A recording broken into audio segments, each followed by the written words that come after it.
J'ai 3 petites filles avec un ex-mari exceptionnel. Il ne méritait pas ça non plus. Mais quoi de neuf dans ce monde de progrès, les amis? Que se passe-t-il? Elle quitte tout pour son amant. Au départ, c'est quelqu'un que j'avais connu étant beaucoup plus jeune, qui est revenu par les réseaux sociaux me souhaiter une bonne année. Et puis qui a repris contact de cette manière-là. Qui avait été amoureux, ça avait été votre amoureux? Non, du tout. Ah, juste un copain? C'était juste un copain, une connaissance, mais même pas un copain, une connaissance avec qui on était restés sur les réseaux sociaux en contact. Enfin, même pas en contact, en fait, on se suivait. Dans vos amis respectifs, on oublie même qu'on a, quoi. On oublie, exactement. Et en fait, qui est réapparu comme ça pour un 1er janvier, à me souhaiter une bonne année, qui était quand même pour moi depuis toujours... L'homme, quand j'étais jeune, je trouvais que c'était un homme un peu inaccessible, un très bel homme, grand, charismatique, sportif. Enfin, c'était. Généralement, lorsque vous demandez aux femmes quel type d'homme elle aime bien, quel type d'homme elle veut, elle va vous parler de son caractère, elle va vous dire elle veut un homme romantique ou un homme loyal ou un homme gentil. Vous voyez là, la première chose qu'elle vous dit pour vous expliquer pourquoi il est inaccessible, c'est qu'il est grand et beau. Les filles vous diront souvent que le physique, ça compte pas tellement. Ça compte énormément. Voilà, un très bel homme. Donc, quand il vous a souhaité la bonne année, ça vous a un petit peu émoustillé? Non, parce qu'à ce moment-là, j'étais pas, j'avais plus, non, pas sur le coup. Non, non. Non, ce qui m'a émoustillée, c'est un petit peu plus tard. Enfin, ça, c'était innocemment la bonne année. Ouais. Et puis ensuite, c'était prendre des nouvelles toujours innocemment. Voilà, je parlais de mon mari, de mes filles. Il était en couple de son côté, donc au départ, tout était assez clair. Et puis après, au fur et à mesure, en fait, il avait des mots qui étaient assez flatteurs, et de plus en plus flatteurs d'ailleurs. Et je pense que c'est typiquement ce qui me manquait à ce moment-là. Genre. Alors que j'étais toujours jolie, enfin qu'il me trouvait jolie à l'époque, chose qui déjà m'étonnait. Ça vous mettait pas mal à l'aise? Vous sentiez pas que ça glissait vers une séduction? En fait, ça a été fait vraiment tout en douceur. C'était pas dit de manière aussi cash au départ. Ça c'est des petits compliments. Des petits compliments par-ci par-là. Puis effectivement, avec le temps, on a échangé en fait 4 mois très très fréquemment aussi, comme pour ton histoire. C'est des échanges qui sont revenus tous les jours. Et lui, il en était où? Et lui, il était avec sa copine depuis quelques années. Bon, apparemment, il n'était pas très heureux dans son couple. Ça se passait, enfin, de ce qu'il me disait, pas très bien. Quelqu'un qui lui attachait pas non plus assez d'importance à ses yeux. Donc, on se comprenait là-dessus. En tout cas, j'avais l'impression qu'on se comprenait là-dessus. Oui. En gros, elle lui a dit « Mon homme ne me porte pas assez d'attention » et lui, il a répondu « Ma femme non plus ». C'est la technique classique du baratineur. Moi non plus ou moi aussi. Technique vieille comme le monde, à tel point que beaucoup d'hommes n'osent même plus le faire. Mais quand c'est le beau gosse qui le fait, ça marche. De toute façon, le beau gosse, il fait à peu près ce qu'il veut. Généralement, ça marche. Il a rien vu, votre époux? Non, il a rien vu. Il était très peu présent à ce moment-là. Ouais. Et alors, quand vous l'avez vu, est-ce que le coup de cœur s'est confirmé? Alors oui. Sur le coup, effectivement, c'est un très bel homme. Toujours aussi beau, toujours aussi sportif, toujours aussi charismatique. Grisonnant, ce qui a rajouté un petit quelque chose. Non, très très bel homme. Très bel homme. Et puis effectivement, j'ai toujours eu... c'est quelqu'un qui m'impressionnait, qui avait beaucoup de charisme, très très impressionnant. Et puis toujours ce côté inaccessible. Enfin, je me dis comment un homme comme lui a pu être intéressé, me porter autant d'intérêt en fait. Je l'identifie comme supérieur. Mais pour autant, quand on s'est vu, il a eu, lui, de manière très spontanée, ce geste de me prendre dans les bras. Et moi, par contre, sur le coup, ça m'a immédiatement mis une barrière. J'ai ressenti que j'avais un rejet. J'étais pas prête à avoir ce contact-là physique. Et je lui en ai fait part tout de suite.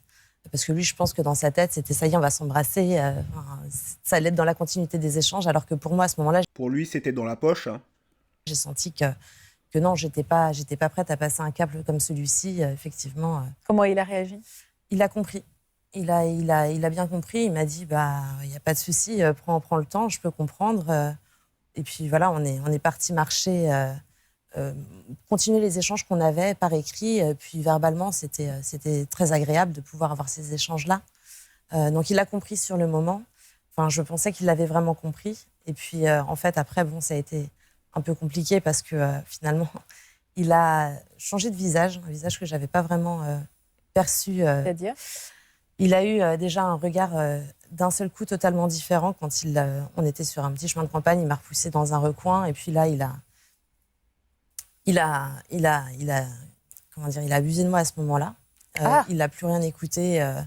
Enfin, il a laissé parler que son désir, en fait, à ce moment-là. Donc, ça a été très, très dur à vivre, en fait. Parce que, voilà, moi, déjà, juste un contact, être dans ses bras, j'étais pas prête. Mais alors, encore moins à ce qu'il m'a fait à ce moment-là. Donc, ça a été très, très compliqué. Et, et ensuite, effectivement, ça a été assez rapide, mais en tout cas, ça a été horrible.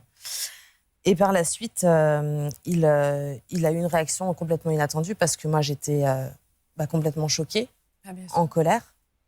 Parce que là, du coup, il m'avait fait faire quelque chose que j'étais pas prête à faire. Et puis pour moi, du coup, j'avais trompé mon mari, en fait. Par le fait, c'était ça. Et lui était très content.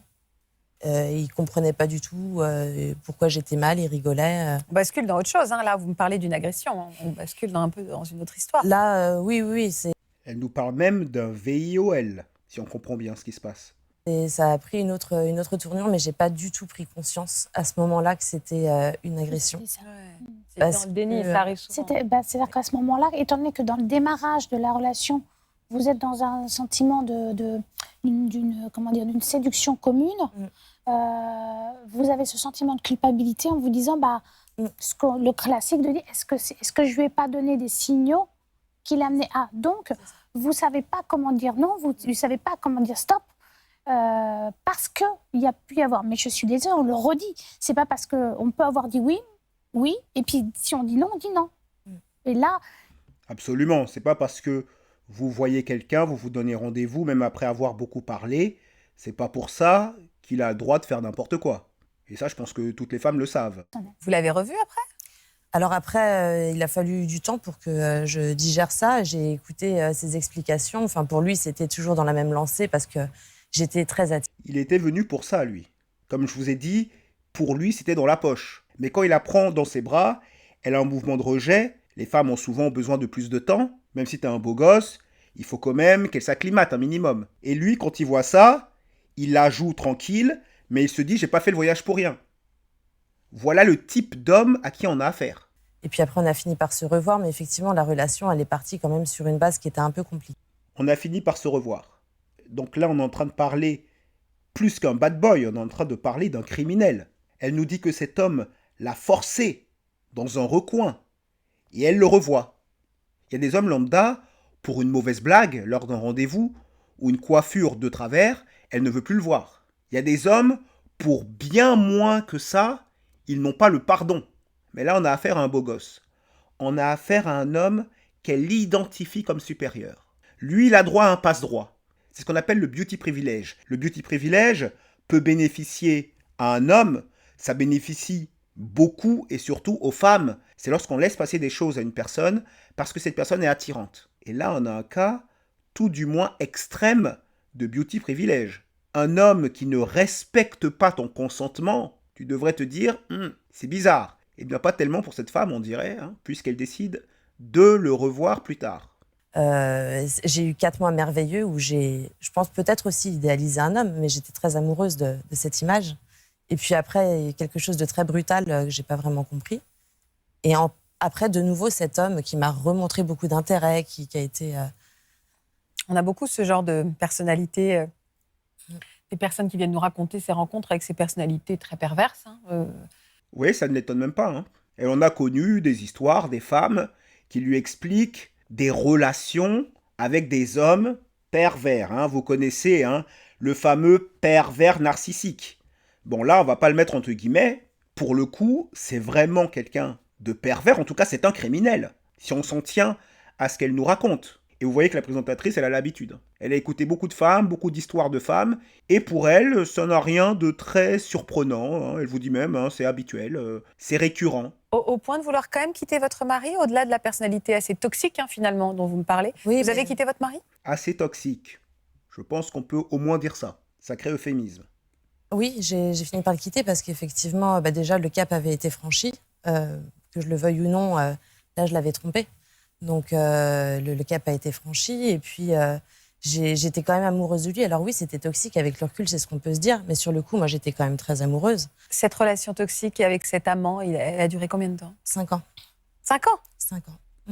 5 ans avec son agresseur. Vous avez habité avec lui Alors, donc lui, il avait sa copine qu'il allait quitter. Et puis, il m'a dit effectivement qu'il avait quitté. Quand moi, j'ai tout quitté pour qu'il puisse, lui aussi, de son côté, venir avec moi. Donc, j'ai quitté mon mari. On était propriétaire d'une grande maison. On a vendu la maison. On a entamé la procédure de divorce. Moi, j'ai tout quitté. Et puis, lui, il y avait toujours une bonne raison pour ne pas la quitter tout de suite. Parce qu'elle avait son grand-père qui avait un problème de santé, parce que professionnellement, elle ne pouvait pas prendre un coup dur sur le moral. Enfin, il y avait toujours des choses qui décalaient, jusqu'à un jour où je lui ai dit, mais là, par contre, soit tu lui en parles, soit moi, j'arrête, parce que j'ai tout quitté, et que je t'attends, et que j'ai eu beaucoup de compréhension pour beaucoup de choses par rapport C'est le moins qu'on puisse dire. à elle, par rapport à de la violence qu'il y a eu effectivement dans notre couple, de lui vis-à-vis de moi. J'ai compris tellement de choses pour lui, par rapport à ses mots, à ce qu'il me disait, que là, je finissais par plus vouloir l'écouter. Donc, je lui ai dit, soit tu la quittes, soit moi, j'arrête tout. Et il m'a dit, je vais lui parler alors. Et puis, il lui a parlé, et il l'a quitté. C'est ce qu'il m'a dit. Pourquoi? Parce que c'était pas la réalité? Et je l'ai découvert 1 an après qu'en fait, il lui a jamais parlé et qu'ils étaient Ah restés là là. ensemble. Comment vous l'avez découvert? J'ai découvert parce que j'avais des doutes quand même sur son emploi du temps. Il était quand même très, très pris professionnellement par sa passion pour le sport. Et sur des week-ends où il était censé être pris, je trouvais que ça représentait quand même beaucoup de week-ends. Et j'ai recherché en fait sur le sport qu'il faisait, s'il n'y avait pas un calendrier de ses engagements. Et il y en avait un effectivement où je me suis aperçue que beaucoup de week-ends où il était censé être pris et Il être n'était là-bas, pas. Il n'y avait pas de raison de l'être. donc je me suis demandé où il était pendant ce temps-là. Donc j'ai continué de fouiller sur les réseaux sociaux et je suis tombée sur des photos récentes de lui avec son ex, enfin avec sa copine du coup, Avec qui il est toujours? avec qui il est toujours. Il l'avait. Donc il avait sa copine, il est resté avec elle. Toi, tu n'es qu'une des maîtresses. Je peux vous dire qu'il en a d'autres. Jamais quitté. Il l'avait jamais quitté en 1 an où on était ensemble enfin. Enfin, on était censés être ensemble enfin. Il me parlait de bébé, de mariage. Donc c'était un gros menteur, un vrai baratineur. Il était plus violent, il était plus toxique, en tout cas enfin, il l'était toujours finalement par le fait. Il était quand même resté manipulateur, mais dans les gestes, etc. Il avait consulté un psy. Il me disait je sais pas si c'est vrai non plus, mais qu'il avait consulté un psy, qu'il allait mieux, Elle a raison de douter qu'il soit vraiment allé voir un psy. qu'il n'y avait plus de violence, qu'il m'avait montré des preuves d'engagement en me parlant d'enfants, en rencontrant mes filles.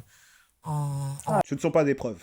Voilà. Enfin, donc ça a été très dur de me rendre compte qu'en fait, pendant 1 an, Il vous a menti. il m'a menti. Il me jurait qu'il était fidèle pour la première fois de sa vie. C'était quelqu'un qui n'avait jamais réussi à être fidèle en couple. Et là, c'était la première fois qu'il l'était.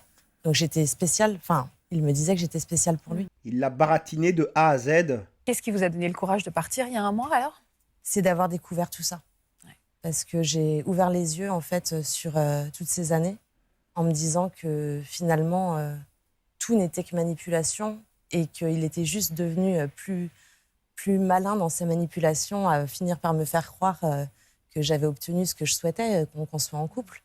Mais finalement, j'ai découvert que ce que j'aimais, c'était un idéal, peut-être un masque de ce qu'il a voulu me montrer, mais et j'ai décidé de le quitter cette fois-ci pour de bon. Ouais. Elle sait, sa copine? C'est surtout qu'elle a compris qu'il ne quitterait jamais sa copine pour elle. C'est ça en fait. C'est pas le fait qu'il l'ait agressée, c'est pas le fait qu'il lui ait menti encore et encore, c'est le fait qu'il ne veuille pas d'elle. Il ne quittera jamais sa principale pour elle.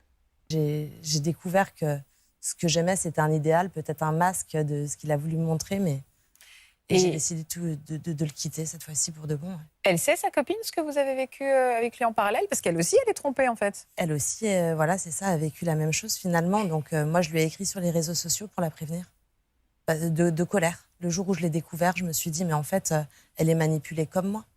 Elle a réagi comment, elle? Je n'ai pas eu de réponse. Je lui ai envoyé un... Vous voyez donc les réactions de ces deux femmes, que ce soit elle ou l'autre femme. les réactions qu'elles ont vis-à-vis d'un homme qu'elles identifient comme supérieur.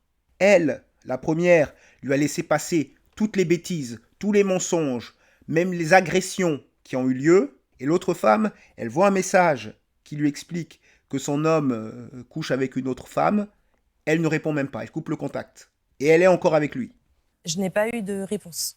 Je lui ai envoyé un message, effectivement, pour lui expliquer. Elle que ça l'a faisait vu 5 ans. Je sais pas, ouais. Je ne sais pas si elle l'a vu sur les réseaux sociaux. On ne peut pas voir. Ah, elle l'a vu.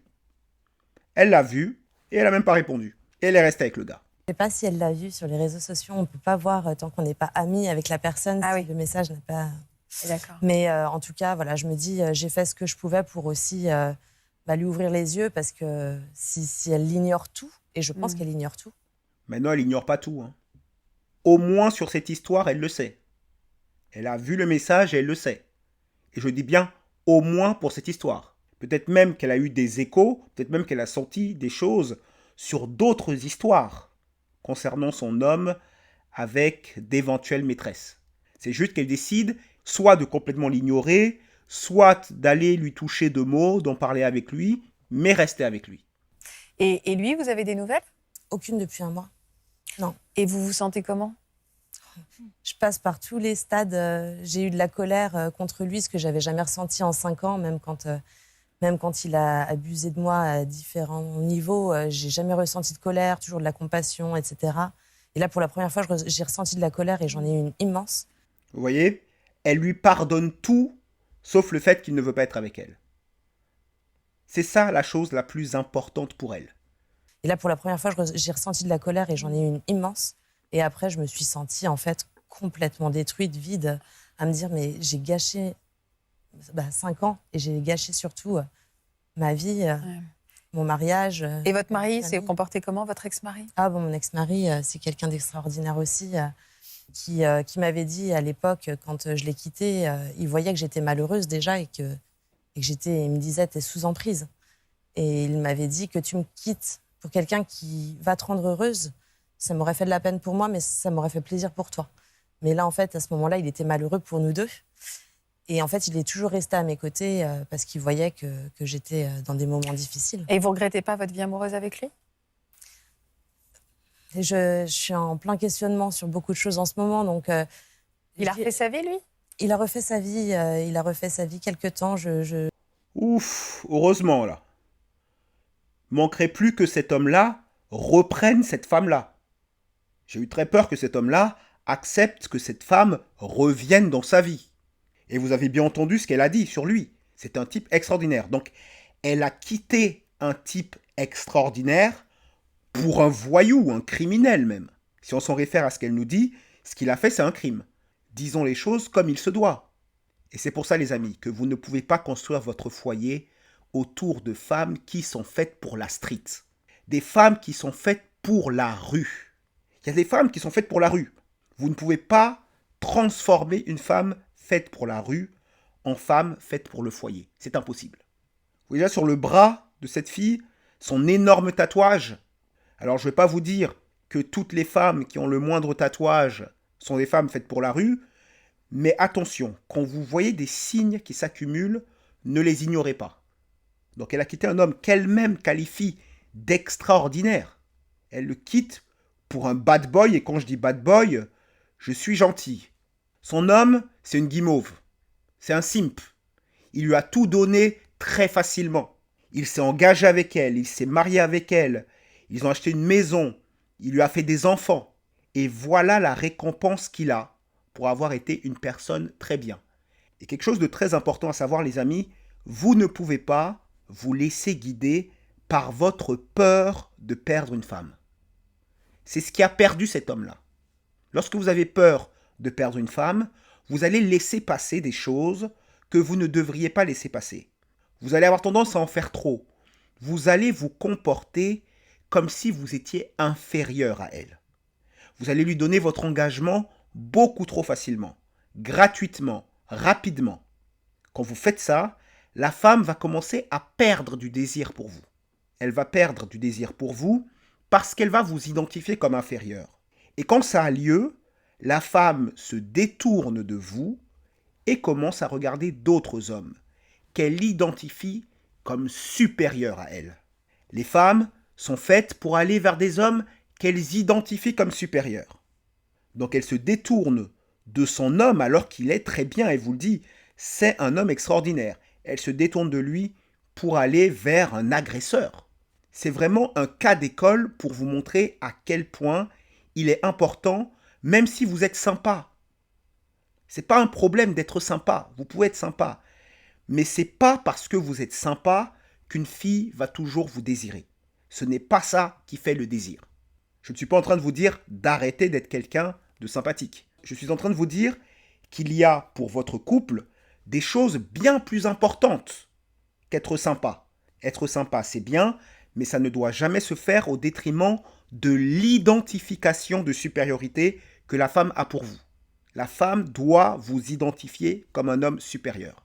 Et pour qu'elle puisse vous identifier comme supérieur, vous ne devez jamais laisser la peur de la perdre prendre le dessus. Quand c'est la peur de la perdre qui vous guide, c'est ça qui va faire que vous allez la perdre. Vous vous comportez de telle manière qu'elle vous identifie comme faible, comme inférieur. C'est ça le gros problème. Et c'est ce que cet homme-là a fait. Et voilà les résultats. Il a refait sa vie quelque temps. J'évite de poser des questions. Je sais que récemment, il avait rencontré quelqu'un. Ce qui me fait plaisir pour lui aussi, c'est quelqu'un qui mérite tellement d'être heureux. C'est une très belle personne. Après, moi... Vous voyez, c'est une très belle personne. Mais elle vous dit, quand on lui demande « Est-ce qu'elle regrette ce qu'elle a fait ?» Elle répond juste « Je suis en plein questionnement ». Elle ne dit pas « Oui, je regrette », alors qu'elle a quitté quelqu'un qu'elle qualifie d'extraordinaire. Ça veut dire qu'une femme n'est pas obligée d'aimer votre comportement. Elle n'est pas obligée d'aimer votre personnalité pour être attirée par vous. Posez des questions aux femmes sur leur historique. Avec qui elles ont couché. Vous serez ébahi par le nombre de femmes qui vont vous dire « Ah, j'ai couché avec ce connard, j'ai couché avec ce connard. Oui, lui, c'est un connard. » Les femmes n'ont pas besoin d'aimer la personnalité d'un homme avant de coucher avec lui.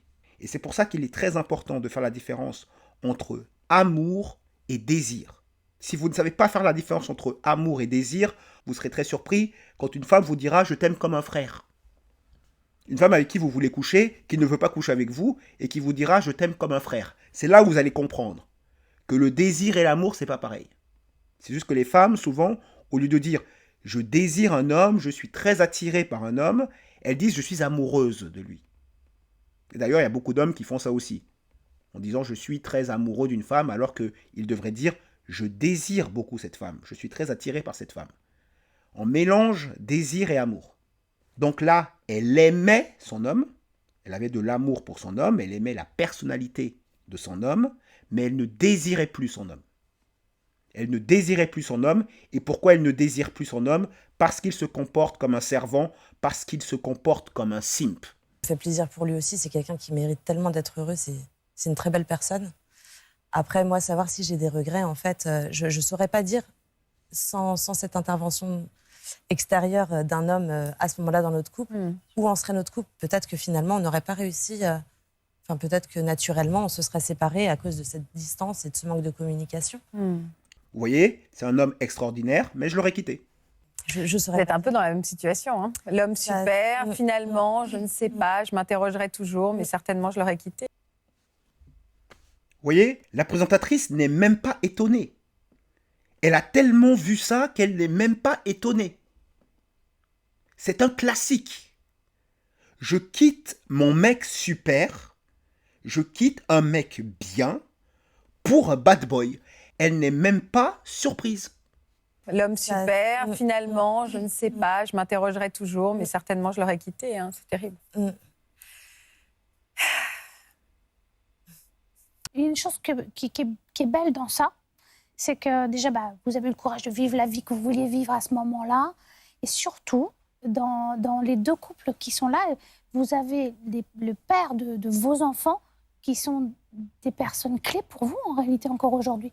Parce que vous ne les avez pas perdus. Oui, c'est vrai. Donc, c'est quelque chose de différent. C'est une autre relation, mais elle montre la qualité de cette relation. Et on peut la continuer. Et je trouve que ça, c'est un beau message aussi pour... C'est vrai, c'est vrai. Sophie, en quoi vous êtes... Alors, ce genre d'émission s'adresse à la ménagère de moins de 50 ans. Vous voyez que, après tout ce que cette femme a dit, tout ce qu'elle a fait et les résultats qu'elle a obtenus, Vous n'avez pas une seule personne sur ce plateau qui lui dit « Hé, cocotte, t'as quand même fait n'importe quoi ». Non, non, non, non, non. C'est pas le message qu'on veut donner aux jeunes femmes qui regardent ça. C'est pas ça le message. Au contraire, vous avez cette psy qui lui dit 1. T'as vécu ta plus belle vie, t'as vécu pleinement. 2. Le père de tes enfants a encore une bonne relation avec toi. Ok, donc ça va alors. Il faut ponctuer cette histoire de manière positive. Au lieu de dire aux jeunes femmes, ne faites pas ce genre de bêtises. Maintenant, il va lui arriver quoi à cette femme? Pas sûr que ça se passe bien. Hein. Elle a foutu en l'air un ménage, un foyer dans lequel elle avait un mari qu'elle-même qualifie d'extraordinaire, qu'elle-même qualifie de belle personne. Elle a foutu ça en l'air et maintenant, qu'est-ce qui va lui arriver en tant que mère célibataire avec ses enfants? Maintenant, les hommes qui sont disponibles pour elle, elle n'en a absolument pas idée. Elle sait ce qu'elle perd, elle ne sait absolument pas ce qu'elle va gagner plus tard. Et personne sur le plateau pour dire quelque chose qui ferait en sorte que les jeunes femmes qui regardent prennent leurs décisions de manière un peu plus rationnelle et ne se laissent pas complètement dépasser par le désir. Parce que lorsqu'on se laisse complètement dépasser par nos émotions, eh bien on fait des bêtises. Et comme personne ne veut le dire, que ce soit à la télé, dans les journaux, à la radio, comme personne ne veut le dire, eh bien c'est moi qui vais m'en occuper. Voilà pour aujourd'hui, c'était Cameron. Diffusion 58. Dites-moi ce que vous pensez de tout ça dans les commentaires, abonnez-vous et activez la cloche pour recevoir toujours plus d'éclairage, de décryptage et d'analyse. Et n'oubliez pas, toujours droit dans vos bottes, choisissez consciencieusement votre propre chemin.